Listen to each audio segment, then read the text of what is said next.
implement secure devices and protocols for CompTIA Security Plus. Now in this section, we are going to take a look at various points.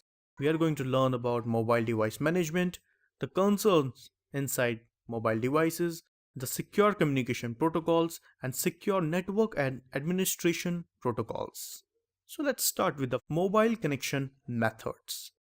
Now in this video, we are going to take a look at a couple of points. We are going to learn about various mobile connection methods. I'm going to show you various examples. So let's talk about what are the methods for mobile connectivity or connection. So as you can see here that I've listed all the methods here and their ranges as well. So let's start with the first one, cellular network.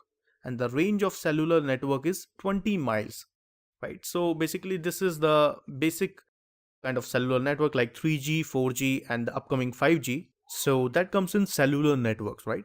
Second is Wi-Fi network, shorter distance. So we all use Wi-Fi networks, right? And it is also a good method for mobile connection or mobile connectivity, but for a shorter distance, right?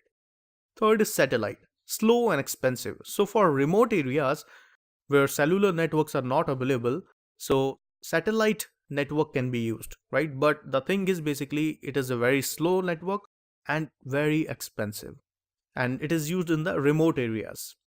Fourth is near field technology or NFC.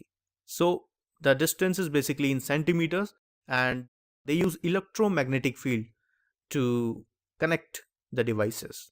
Fifth is Bluetooth.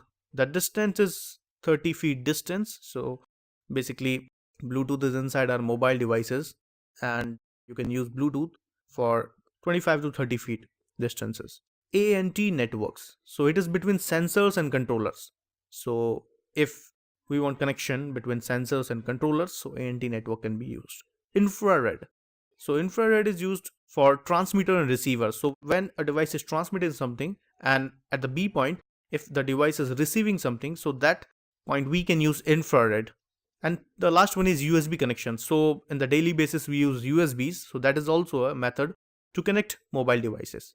So these all are the connection methods for mobile devices.